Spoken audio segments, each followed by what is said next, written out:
Cristine Guevarra, and I'm grateful to Sis Oberio for inviting me in the Wellness Summit 2020. So today I will be answering questions related to mental health. First question is, a lot of people are scared of getting COVID-19. Do you have tips on how to manage anxiety? Okay, first and foremost, I always remind people I meet and those who consult me regarding anxiety that in life, there are things that we can control and there are things that are uncontrollable. If you are already making efforts to take care of yourself and the people around you by consulting doctors, taking vitamins, eating healthy food, doing necessary precautions, then you are already doing your best to control things that are controllable. But half of life is uncontrollable. Like, you cannot predict when you will contract the disease, fall ill, and die. And if we worry about the things that we cannot control, it will consume us. We begin to panic, we begin to fear for our lives, we get paralyzed with thoughts of getting sick and dying. We end up not doing anything productive and become preoccupied with fear, no? But as long as we are doing our part in taking care of ourselves and of our loved ones, no, accept and understand that our lives are only borrowed, death is inevitable, we learn to let go of the uncontrollable things that only God can control. So we just do our best in this life, we try to survive and live it out to the fullest. Do our responsibilities the best way we can, do good, let the Lord control the uncontrollable things, no? And we can be at peace with our current situation. There are 3 things that you may want to do to help you break free from too much worries and overthinking. Number 1, write your schedule for the day and follow it every time you wake up in the morning until you sleep at night. So it is giving structure to your day, to your life. We have lost our structure when this pandemic came to our lives, and now we need to go back to our routines. We need a structure again in our lives, so we have to make this schedule and make it work, no? It is also a way of releasing more endorphins that can enhance and improve our mood for the day. Number 2, yes, we are called to do social distancing, but it doesn't mean that we really socially distance from our loved ones, no? We can still keep in touch through online, no? Web. We just maximize our technology and reconnect with our friends and loved ones, no? They are our constant sources of strength and inspiration, and our generation has been gifted with good technology that can really keep us in touch with them. So, but just be careful when you are on social media. If it stresses you too much, no, the news feed is stressing you too much, then you can take a break first, go offline, and then just return when you're already better and okay. Number 3, spend quality time with family. Observe proper health precautions while watching movies together, playing board games at home, cleaning the house and others. No? Do it while you still can. This is the time to spend more time with family. This is the time to spend more time with family. And I guess spending quality time with the people we love gives us the assurance that everything will be all right and our lives are still meaningful. We still have a purpose in this life, and whenever we see them, it just helps us to keep on going. Okay. So, but if you feel that you're really having a hard time coping and you think you need help, there are counselors like me that you can consult, and don't be afraid to seek consult and ask for advice. Okay. So the next question, how can we help kids adapt to the new normal in school? Okay, I have always believed that different children, different people learn very differently. The reason why physical school is very effective is because it touches base on different learning domains, no? Within the few hours of schooling, not only cognitively but also socially, emotionally, spiritually. So to say it simply, it's holistic, no?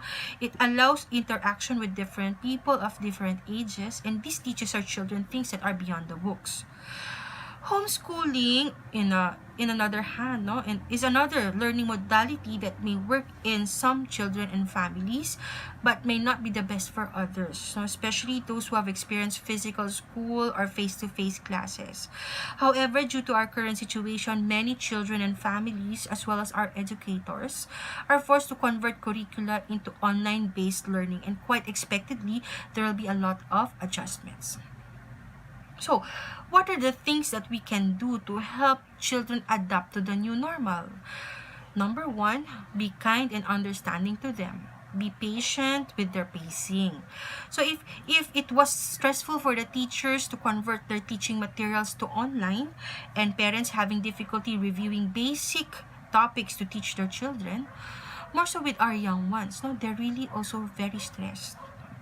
Number two, have the proper perspective of things, and expectations should be within reasonable levels. No, the grading systems, evaluation tools. You have to balance it with values education and personal care, especially for mental health. Homeroom activities would be very valuable as it provides less stressful interactions with their teachers and classmates.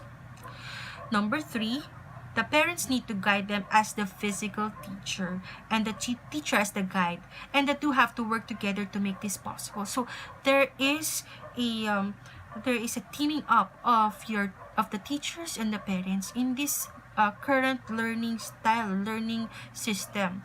They have to devise ways to work hand in hand in order to transmit, in order to teach the lessons to the children. Number four, we have to keep in mind that online schooling is not for everyone, and eventually DepEd and CHED would have to innovate in the coming years to catch up and cater to the needs of these students by devising ways on how to safely and adequately implement blended learning. So eventually, the system would improve with constant evaluation, and it will eventually be blended learning, and I'm sure our government agencies will be devising ways on how to implement it better each time around. And number five, encourage. Only by encouragement do we let the children feel that there is stability in all the changes happening around them. Okay, do you have any thoughts about the shape of things to come and how to adapt in a post-pandemic world? Okay, the next couple of months will be geared towards vaccine production, and what we know as new normal would be our post-pandemic situation. No? Hygiene will be of utmost importance. Wearing of protective suits, masks, and face shields would be the basis of fashion trends for the next couple of years. Schooling would have to maximize technology to ensure education is still provided for our children with safety in mind. Families would eventually find ways to celebrate either through video calls and remote gatherings in order to keep in touch with each other. Travels overseas would open up, but with precautions and restrictions. No? Businesses would have to adjust to the current needs, and employment would shift. No? Employment would shift towards technology-based positions and healthcare. And this will continue for a few years to about a decade, when people could ease out and accept that our normals have changed. Okay, for those still under quarantine, could you please give some tips on how to survive isolation with roommates, spouse, or kids? And actually, I could just sum up this question into how to adapt to our new normal. Okay, the first one, allow yourself to grieve the old normal. Yes, there will be denial, anger, maybe even depression and acceptance, but it's important to give yourself time to grieve that you have lost something, no, in your past normal, so you will have more space to start embracing your new normal. Next, create a new routine, no? Help create some sense of normalcy during time of chaos. So this is a time to be flexible. Journal your experience. No? Don't forget to record things that make you feel better by taking a gratitude approach. So you will see a lot of people posting their pictures, their happenings for the day on social media. It is a way of journaling, sharing what they have what is happening to their lives, even remotely from their loved ones. Okay. Create a space inside your space. Having a designated space at home to work or study or to journal, no, can help maintain boundaries between work and play. Use or wear your work clothes when you are during your work time, and your pajamas during sleeping time. Okay, so you have to make a demarcation within your home that this is your workspace and the rest of the other spaces are home, just so you have the proper mindset when you're at work, and you can relax when you're beyond that workspace. Stay connected in new ways. No, social distancing does not mean social disconnecting. Stay connected online and offline. Create and find pockets of joy. Celebrate anything that puts a smile on your face, large or small, big or small victories. No, we don't always need major events to happen to make us feel happy. Small things add up. Give yourself a break. No, you are allowed to take things one moment at a time. Set yourself a realistic goal and allow yourself to adjust to it when you need to. No, adjust expectations and ask for help. Stay informed but not alarmed. Now, get information from reputable sources. Place greater emphasis on developments locally. No, emphasize on the developments locally rather than globally. And the key is appropriate concern and not anxiety. Okay, how can we grow resilient amidst this crisis? First, no, resilience is the ability to meet and overcome adversity in ways that maintain or promote well-being. It incorporates attributes like grit, persistence, initiative, and determination. It is also the ability to cope and thrive in the face of negative events, challenges, or adversity. Okay, so how do we develop this? How do we grow resilient? No, the most basic thing is to enhance the positive coping strategies that we have, and we have on this slide, no, the positive and the negative coping strategies. No, get enough rest, eat as regularly as possible. Keep yourself healthy by loading up with fluids, eating the nutritious food, no? Discuss problems with someone you trust, do activities that help you relax, do physical exercises, and find safe ways to help others in the crisis, and get involved in community activities. We try to avoid the negative coping strategies so as not to add more problems to our currently burdened lives, no? So there sometimes we cannot help but just resort to them, but we have to keep in mind that having positive coping strategies can help not only ourselves but also the people around us.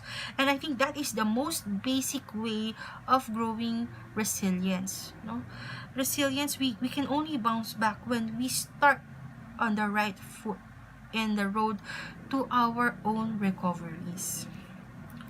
Okay, so that's it for today, and I hope all these things could help you survive day to day. I'm Dr. Cristine Guevarra, and I hope to serve you again in the next